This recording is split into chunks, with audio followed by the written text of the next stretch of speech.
அனைவருக்கும் வணக்கம். நீங்க இந்த இப்ப படத்துல பார்த்தப்போ வெங்காயம் படத்துல எப்படி அந்த கல்யாண மண்டபத்துல நிற்கும் போது நான் ஒரு எமோஷனலா நின்னோ அதே மாதிரிதான் நான் இந்த பயாஸ்கோப்பை முடிச்சுட்டு ஒரு எமோஷனலான மூமெண்ட்ல நான் இப்ப நிக்கிறேன். ஏன்னா நம்ம எடுத்த படத்தால ஒரு உயிர் காப்பாற்றப்பட்டுச்சு அப்படிங்கிறது எனக்கு அப்போ ரொம்ப எமோஷனலா இருந்துச்சு. இப்போ நான் எப்படி எமோஷனலா ஃபீல் பண்றேன் அப்படின்னா, நான் ஒரு படம் எடுத்துட்டேன், நான் சொல்லிக்கிட்டே இருப்பேன் இண்டிபெண்டா எடுக்கிற படங்கள் தான் மக்களோட பிரச்சனை பேசும். இண்டிபெண்டா பெரிய பட்ஜெட் படங்கள் வந்து கமர்ஷியலா இருக்கும், அது ஒரு டெம்ப்ளேட்டடா இருக்கும். இந்த மாதிரி சின்ன சின்ன படங்கள் தான் மக்களோட பிரச்சனைகளை, மக்களோட வாழ்வியல, மக்களோட சந்தோஷத்தை, மக்களோட துக்கங்களை மக்களுக்கு அறிமுகப்படுத்துற படமா இருக்கும். அதனால சின்ன படங்களா இருந்தாலும் நல்ல படமா எடுக்கும் பொழுது நமக்கு மனநிறைவு கிடைக்கும் அப்படின்ட்டு இண்டிபெண்டன்ட் மூவி உலகம் முழுக்க பெரிய அளவுல வளர்ந்து வந்துகிட்டு இருக்கு. அப்படிங்கிறதுனால இண்டிபெண்டன்ட் மூவியை நான் ப்ரொமோட் பண்ணிக்கிட்டே இருப்பேன். உங்ககிட்ட ஒரு நல்ல கதை இருக்கா, அழகா ஒரு ஆர்டிஸ்ட் இருக்காங்களா, நீங்க போயிட்டு அழகா படத்தை எடுத்துட்டு வாங்க அப்படின்னு சொல்லிக்கிட்டே இருப்பேன். அப்பெல்லாம் எனக்கு என்ன ஒரு கில்ட்டி இருக்குன்னா, சரி எடுத்துட்டு வந்துடுறோம், முடிச்சிடுறோம், எங்க கொண்டு போய் நாங்க மக்களுக்கு சேர்த்துறது அப்படின்னு கேள்வி கேட்டா நான் என்ன பண்ணுவேன் அப்படின்னா, எனக்கு அந்த கில்ட்டி இருந்துகிட்டே இருக்கும். இன்னைக்கு நான் கம்பீரமா சொல்லுவேன், நல்ல படம் எடுத்துட்டு வாங்க, ப்ரொடியூசர் பசார் இருக்காங்க, ஆகா ஃபைன் இருக்கு, உங்களை காப்பாற்றுவாங்க, என்ன எப்படி காப்பாத்தினாங்களோ அதே மாதிரி உங்களையும் காப்பாற்றுவாங்க அப்படிங்கிற நம்பிக்கையோட நான் அந்த கில்ட்டினஸ் இல்லாம நான் வந்து அவங்களுக்கு நான் உத்தரவாதம் கொடுக்குறேன். உண்மையில எந்த இன்டர்வியூல போனாலும் நீங்க ரொம்ப சிம்பிளா எடுக்கிறீங்க, ஒருத்தரே படம் எடுக்கிறீங்க அப்படின்னா, இந்த மாதிரி படங்கள் எடுக்க முடியும் நம்ம காட்டும் பொழுதுதான் எனக்கு திடீர்னு டக்குன்னு ஸ்ட்ரக் ஆகும். சரி எப்படி பிசினஸ் பண்றதுன்னு கேட்டாங்கன்னா நம்ம என்ன சொல்றது அப்படின்ட்டு, உண்மையிலேயே பயாஸ்கோப்ங்கிற ஒரு படம் உருவாக்கி அதை ஒரு நிறுவனம் வந்து பார்த்து நாம என்ன நினைச்சிட்டு இருப்போம், இவங்களுக்கு பிடிக்குமா பிடிக்காதா, இவங்க வாங்குவாங்களா வாங்க மாட்டாங்களா, இப்படி நினைச்சுக்கிட்டு இருக்கிற ஒரு இயக்குனருக்கு ஒரு தயாரிப்பாளர் என்ன படம் வந்துச்சுங்க வாங்கிட்டாங்க அப்படின்னு சொன்னா ஓகே, நமக்கு காசு வரும்னு ஒரு தயாரிப்பாளருக்கு ஒரு சந்தோஷம் இருக்கும். ஒரு இயக்குனரா ஒரு வாசல்ல நின்றுட்டு இருக்கோம், அப்ப வந்து எங்க இந்த படம் சூப்பரா இருக்கு, நாங்க இந்த படத்தை வாங்கிக்கிறோம் அப்படின்னு சொன்னதோட மட்டும் இல்லாம, உங்களை மாதிரி நல்ல படங்கள் எடுக்கிற இயக்குநர்களுக்கு, படைப்பாளிகளுக்கு நாங்க வாசல் திறந்து விடுறோம், அந்த நல்ல படங்களை தொடர்ந்து நாங்க வெளியிடறதுக்கு ஒரு ஃபைண்ட் ஒரு சப் கேட்டகரியை கிரியேட் பண்றோம்னு சொன்னா, ஒரு டைரக்டர் எப்படி நின்றுட்டு இருப்பான்னா, இந்த படத்துல அந்த கல்யாண மண்டபத்துல நின்றுட்டு இருந்தேன் பாத்தீங்களா, அப்படிதான் நின்றுட்டு இருந்தேன் அவங்க சொல்லும்போது. அவ்வளவு எமோஷனலா இருந்துச்சு. உண்மையிலே என்ன பார்த்துட்டு இருக்கிற என்ன மாதிரி படம் எடுக்கணும்னு நினைக்கிறவங்க எல்லாருக்குமே அவ்வளவு சந்தோஷமா இருந்திருக்கும். நான் முதல்ல ஏன் ஆகாவுக்கு நான் தேங்க் பண்ணும் அப்படின்னு நினைச்சேன் அப்படின்னா, இந்த மேடை அவர்களால உருவாகினால அவங்களுக்கு நான் நன்றி சொல்லணும் அப்படின்னு நான் ரொம்ப ஆசைப்பட்டேன்.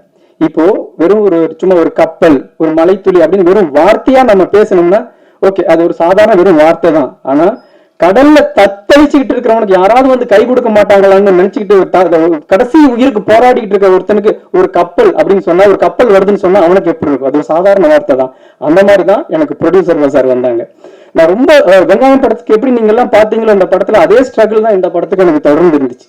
இது எனக்கு மட்டும் இல்ல, தொடர்ந்து கேவல் சங்கர் சார் மாதிரி ஒரு நல்ல படங்களை ஆதரிச்சு போராடிட்டு மக்கள்கிட்ட கொண்டு போய் சேர்த்தணும்னு போராடிட்டு இருக்கிற அவங்களுக்கு தெரியும், எல்லா நல்ல படங்களுக்கும் ஏற்படுற ஒரு ஸ்ட்ரகிள் தான். அப்ப யார் இது இந்த மாதிரி நல்ல படங்களை எடுக்கிறவங்களுக்கும் இந்த மாதிரியான ஒரு மீடியாவுக்கும் யார் வந்து ஒரு பிரிட்ஜை ஏற்படுத்துறது அப்படின்னு ஒரு பெரிய கேள்விக்குறியா இருந்துச்சுங்க. அதை வந்து ப்ரொடியூசர் சார் ரொம்ப அழகா செஞ்சு இந்த மேடையை உருவாக்கி இருக்காங்க.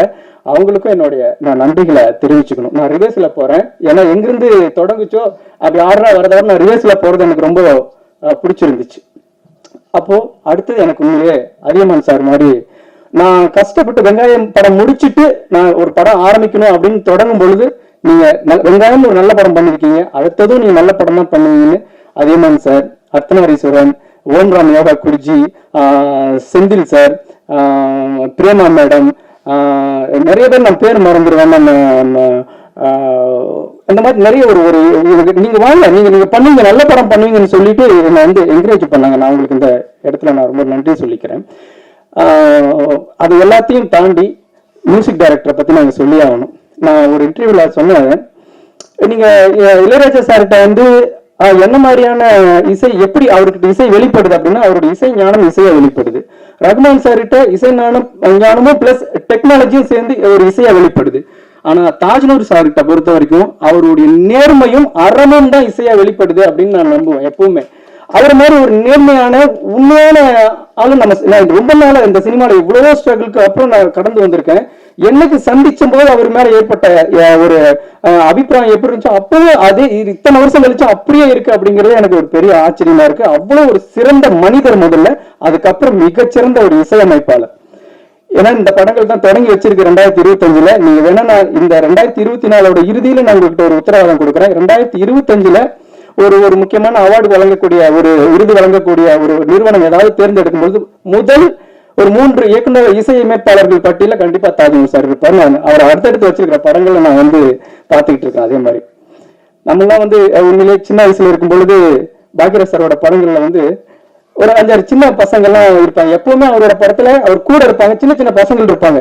நாங்கெல்லாம் இப்ப உட்கார்ந்து இருக்கிற அந்த சின்ன பசங்க மாதிரி தான். அவர் எங்களுக்கு ஒரு இமயமலை மாதிரி எப்பவுமே சும்மா அவர் இருக்காரு அப்படின்லாம் இல்ல. நம்ம சின்ன வயசுல அவர் எப்படி பார்த்தோம். இன்னைக்கு ராஜ்குமார்னு ஒருத்தன் படம் பண்ணிருக்காங்க, அதை ப்ரொடியூசர் பஜார்னு ரிலீஸ் பண்ணிருக்காங்க. ஆஹா ஃபைண்ட்னு ஒரு சூப்பரான ஒரு விஷயம், நல்ல படங்களுக்கு ஒரு பிளாட்ஃபார்ம் அமைச்சு கொடுக்குறாங்க. அப்படிங்கும் பொழுது சரி நமக்கு என்ன இல்லை, நாம எல்லாம் ஜெயிச்சுக்கிட்டு இருக்கிற ஒரு பெரிய இயக்குனர், நம்ம ஏன் அதை பண்ணணும் அப்படின்னு நினைச்சிருந்தாருன்னா அவர் வந்திருக்கவே தேவையில்லை. எங்க ஒரு நல்ல படம், எங்க ஒரு நல்ல விஷயம் நடந்தாலும் யார் ஒரு படைப்பாளிக்கு எங்கெல்லாம் காப்பாற்றப்பட்டாலும் அந்த இடத்துல நம்ம போய் கரம் கொடுக்கணும், அந்த இடத்துல நம்ம நிக்கணும், அவன் அந்த இடத்துல அவனோட வளர்ச்சிக்கு நம்ம தட்டி கொடுக்கணும் அப்படின்னு நினைக்கிறாரு. அப்படிங்கும் பொழுது உண்மையிலேயே சார் தமிழ் சினிமாவில நாங்க எங்களை மாதிரி ஒரு நல்ல படம் பண்ணணும்னு நினைச்சிட்டு இருக்கிற அத்தனை இயக்குனர் சார்பாகவும் உங்களுக்கு எங்களுடைய நன்றிகளை தெரிவிச்சுக்கிறோம். அப்புறம் நான் என்னோட டீம் இந்த இடத்துல நான் சொல்லி ஆகணும். உண்மையிலே நான் ரொம்ப வெங்காயம் படத்துக்கு அப்புறம் என்னுடைய ரொம்ப முக்கியமான காலகட்டம் எதுன்னா அடுத்து நான் என்ன படம் பண்றது, என்ன பண்ண ஒரு பெரிய தேக்கம்.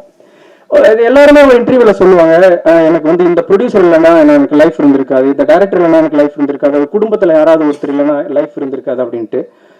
ஃபர்ஸ்ட் எந்த டைரக்டருமே சொல்லியிருக்க மாட்டாங்க, ஒரு அசிஸ்டன்ட் டைரக்டர் இல்லைன்னா நான் இல்லாமே போயிருப்பேன் அப்படின்னு எந்த டைரக்டருமே சொல்லியிருக்க மாட்டாங்க. ஆனா நான் சொல்றேன், ரொம்ப முடங்கி போய் ஒரு இருட்டுல கிடந்தப்போ பிரபுன்னு ஒருத்தர் வந்தார், என்னுடைய அசிஸ்டன்ட் டைரக்டர். என்ன பண்ண போறீங்க நீங்க, வெங்காயம் ஒரு படம் பண்ணிட்டு ஏன் இப்படி உட்காந்துட்டு இருக்கீங்க, தட்டி எழுப்பி எந்திரிங்க, நம்ம படம் பண்ணுவோம், எப்படி கிரியேட் பண்றோம் எனக்கு தெரியும் அப்படின்ட்டு ஒரு 25 பேரை உருவாக்கி, ஒரு ப்ரொடியூசர்களை உருவாக்கி இன்னைக்கு வரைக்கும் வெங்காயம் படம் சக்சஸ்ஃபுல்லா அவர் பார்க்கவே இல்லை. அதுக்கப்புறம் தான் வந்தார் என்கிட்ட.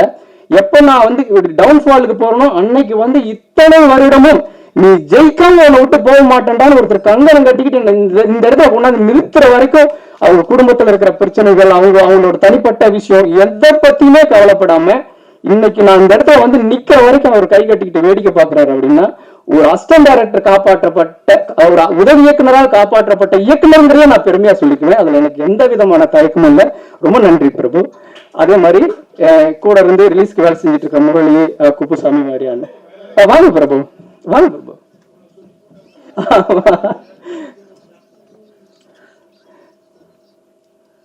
சார் நான் எதுவுமே அவர்கிட்ட இருந்து எதுவுமே எதிர்பார்த்தது இல்லை சார். உண்மையிலேயே உங்களுடைய உதவி இயக்குநர்கள்லாம் இன்னைக்கு பெரிய பெரிய ஜாம்பவானா இருக்காங்க. ஆனா இவர் என்ன கொண்டு வந்து இந்த இடத்துல நிறுத்துறதுக்கு அவர் இரவு பகல வேலை பார்த்தாரு. இவர்கிட்ட நான் எப்படி இவரை பத்தி சொல்றேன்னு தெரியல. உண்மையிலே ஒரு அசிஸ்டன்ட் டைரக்டரா வந்தவர் இன்னைக்கு என்ன ஜெயிச்சு வச்சுட்டு தான் நான் நகருவேன் அப்படிங்கிற ஒரு கங்கணம் கட்டிட்டு வேலை செஞ்ச மாதிரி செஞ்சாரு சார். அந்த நான் லைஃப்ல நான் மறக்கவே மாட்டேன். எத்தனையோ பேர் வந்தாங்க என்னுடைய நான் அப்படி தேங்கி நிக்கிறத பார்த்துட்டு போயிட்டாங்க. அதாவது அற்ற குளத்தில் அருநீர் பறவை போல குற்றலிந்தீர்வார் உறவல்லர், அக்குளத்தில் கெட்டியும் ஆம்பலும் நெய்தலும் போல ஒட்டி உறவருவார் உறவுன்ட்டு ஒரு முதுமொழி இருக்கும். ஒரு குளத்துல தண்ணி இருக்கும் போது நிறைய குருவிங்க வரும், பறவைங்க வரும், என்ன மீன் இருக்கும், நத்த இருக்கும். அதை பொறுக்கி சாப்பிடுறதுக்கு அந்த தண்ணி இருக்கிற வரைக்கும் அதுங்க கூடிய குளத்தை சுத்தி சுத்தி ஜகஜோதியா இருக்கும். அந்த குளத்துல ஒண்ணுமே இல்லைன்னா அங்க ஒண்ணுமே இருக்காது. ஆனா அந்த குளத்துல பூத்த தாமரை, ஆம்பல், அந்த நாணல் எல்லாம் அந்த குளத்தோடய சேர்ந்து வாடும்போது அந்த அந்த அந்த பூ சேர்ந்து வாடி கிடக்கும்ல, அந்த மாதிரி என்னோட நான் வாடும்போது வாடி நின்னாரு, நான் மகிழும் போது மகிழ் நின்னாரு. அதனால அவருக்கு நான் எல்லாரோட ரொம்ப நான் நன்றி கடன்பட்டிருக்கேன். அதை தாண்டி என்னுடைய குடும்பம், என்னுடைய குடும்பத்துக்கு நான் பெரிய நன்றி ஏன் தனியா நான் சொல்ல தேவைன்னா இந்த படமே ஒரு பெரிய தேங்க்ஸ் கார்டு தான். என் பின்னாடி நீங்க எல்லாருக்கும் நான் அப்பா, அம்மா, தாத்தா, பாட்டி, இதுல என்ன ஒரு விஷயம்னா இந்த படத்தை எடுத்து வெளியிடறதுக்குள்ள ஒரு தாத்தா இங்க வர முடியாத அளவுக்கு ரொம்ப உடனே இல்லாம போயிட்டாரு, ஒரு தாத்தா இல்லாமலே போயிட்டாரு. அவங்களாம் அதை பார்த்திருந்தா அவ்வளவு சந்தோஷப்பட்டிருப்பாங்க. என்னுடைய மனைவி, அவங்க அப்பா அம்மா எந்த இடத்துல 10 ரூபாய் இருந்தா அதுக்கான செலவு படுத்துக்குவாங்க, 50 ரூபாய் இருந்தா அதுக்கான செலவுகளை வச்சுக்குவாங்க. எந்த இடத்துலயுமே ஏன் நீங்க இந்த வறுமையை என்ன ஃபீல் பண்ணாமே என்னை காப்பாத்தினதுக்கு என்னுடைய மனைவிக்கு, என்னுடைய குடும்பத்தார் எல்லாத்துக்கும் நான் ரொம்ப நன்றி கடன் பட்டிருக்கேன். தொடர்ந்து நான் என்கிட்ட ஒரு பெரிய பிரச்சனை இருக்கு. கொஞ்சம் முக்கியமானவங்க எல்லாம் ஞாபகப்படுத்தி சொல்லிடுவேன், ரொம்ப முக்கியமானவங்களை மறந்துடுவேன். நான் யாரையாவது மறந்துருந்தேன்னா அவங்க ரொம்ப முக்கியமானவங்கன்னு நீங்க நினைச்சுக்கீங்க. அதை தாண்டி எனக்கு இத்தனை இப்ப வெங்காயம் படத்துக்கு வரைக்கும் இன்னைக்குமே ஒரு நிகில் சார்கிட்ட எப்படி இருப்பாங்களோ அதே மாதிரிதான் இந்த பத்திரிகையாளர்கள், தொலைக்காட்சி நண்பர்கள் எல்லாருமே என்னோட பர்சனலா அவ்வளவு அன்பா இருப்பாங்க. எதுல இருந்தாலும் விஷ் பண்ணுவாங்க. உண்மையில எனக்கு இங்க இருக்கிறவங்க எல்லாருமே நிகில் சாருக்கு தெரிஞ்ச மாதிரி எனக்குமே எல்லாருமே தெரிஞ்சவங்க அன்பா இருக்கக்கூடியவங்க. இன்னொரு அடுத்தது இவன் ஏதாவது வரமாட்டானா, ஏதாவது பண்ண மாட்டானா, ஒரு நல்ல படம் பண்ண மாட்டானா, அதை நம்ம வந்து ப்ரமோட் பண்ண மாட்டோமா அப்படிங்கிற மாதிரியான ஒரு எதிர்பார்ப்புல இருக்கிற மாதிரியான ஒரு நண்பர்கள் தான். நான் உங்களுக்கு இந்த இடத்துல நான் நன்றி சொல்லிக்கணும். இது எல்லாத்தையும் தாண்டி ஏன் ஃபைனல் டச்சா வைக்கணும் அப்படின்ட்டு ஒருத்தர் வந்து வச்சிருக்காருன்னா சார் ரவி சார் அவர்கள். ஏன்னா இங்க இருக்கிற தமிழ்நாட்டு கல்ச்சரை வந்து தெரியும், இந்த படத்தோட விஷயம் தெரியும், ஒரு நல்ல படம் பண்றதுக்கு என்னென்னலாம் ஸ்ட்ரகிள் இருக்குன்னு தெரியும். அதே மாதிரி திரு சார் வந்து நான் அவரு கூட ரொம்ப பர்சனலா கனெக்ட் ஆயிருக்கேன். இது எல்லாமே சரிங்க. ஒரு டிசிஷன் எடுக்கக்கூடிய ஒரு இடத்துல ஏங்க இதெல்லாம் கொஞ்சம் யோசிச்சு பண்ணுங்கன்னு சொல்லிட்டா ஒட்டுமொத்த பெரிய ஜேர்னியுமே அங்க வந்து டிஸ்டர்ப் ஆயிரும்.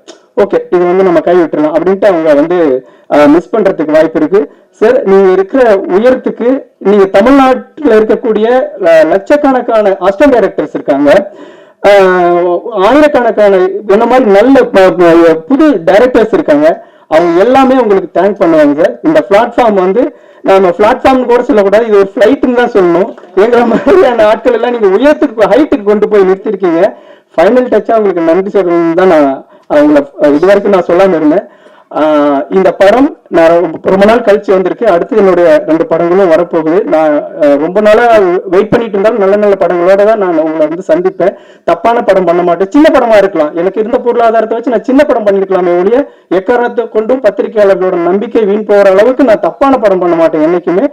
அது நான் இன்னும் கொஞ்சம் எனக்கான பெரிய வாய்ப்புகள் கிடைக்கும் போது இன்னும் இதுல ஏதாவது சின்ன சின்ன குறைகள் இருந்தாலும் அதை சரி பண்ணி நான் நிச்சயமா பெரிய படமா பண்ணுவேன். உண்மையிலே நான் ரொம்ப சந்தோஷமா நினைக்கிறேன். எனக்கு பின்னால் வரக்கூடிய இயக்குநர்களுக்கு ஒரு பாதை அமைச்சு கொடுக்கக்கூடிய ஆகாவோட ஃபைண்டுங்கிற ஒரு புதிய உதயத்தை இந்த பயாஸ்கோப் உருவாக்கி கொடுத்திருக்கு. அந்த பயாஸ்கோப்பை நான் உருவாக்கினேன் அப்படிங்கிற ஒரு பெருமிதத்தோட விடைபெறுகிறேன். நன்றி, வணக்கம். அது வந்து அதே மாதிரி நான் அப்படியே ஆர்டர்ல மறந்துட்டேன், மன்னிக்கணும். நிறைய வேலைகளுக்கு நடுவுல அவர் சொன்ன மாதிரிதான் ஏங்க திரு, ஆமா அந்த முக்கியமானவங்களை மறந்துடுன்னு சொல்லுங்க. அந்த மாதிரி ஏங்க திரு பேசாம வேற ஏதாவது பாருங்க ஒரு வார்த்தை சொல்லியிருந்தாலும் இந்த படம் வந்திருக்காது. இது நீங்க கொடுக்கக்கூடிய வாழ்வு அப்படிங்கிறது இங்க வந்து இந்த சினிமா பத்தி எதுவுமே தெரியாம இங்க வந்திருக்காங்க. எங்க படத்துல நடிச்சவங்க வந்திருக்காங்க. ஏன்னா பாக்கியராஜ் சார் பேசின உடனே கண்டிப்பா நம்ம மேல கூப்பிடலாமா? இப்ப கூப்பிடலாம். நான் பாக்கியராஜ் சார் ரொம்ப நேரம் வெயிட் பண்ணக்கூடாது, கூப்பிடலாமா சார்? ஓகே. இந்த படத்துல இந்த நடிச்சவங்க மேல வாங்க.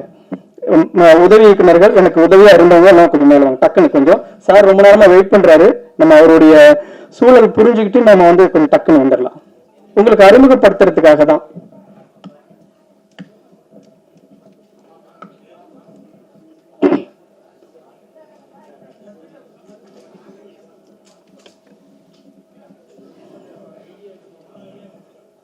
ஆமாங்க சார். அது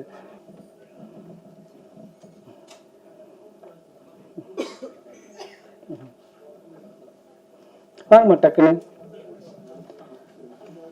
இந்த இடைவெளியில நான் இந்த படத்தை தொடங்கும் பொழுது எனக்கு பண உதவி செஞ்சு எனக்கு இது வரைக்கும் எப்ப ராஜ்குமார் இந்த படம் எப்ப எனக்கு திருப்பி தருவேன் அப்படின்னு எந்த ஒரு வார்த்தையும் சொல்லாம எனக்காக அன்போட காத்திருந்த அனைவருக்கும், அதாவது ஓம்ரம் யோகா சார், அதியமான் சார், ஸ்ரீதர், ஜேசுதாஸ், செந்தில் அண்ணா, மலேசியா காமராஜ் சார், சண்முகம் அண்ணா, ஈஸ்வர் அர்த்து சார், பிரேமா மேடம், சுரேஷ் மாம்ஸ், இவங்க எல்லாருக்கும் என்னுடைய மனமார்ந்த நன்றிகளை தெரிவிச்சுக்கிறேன்.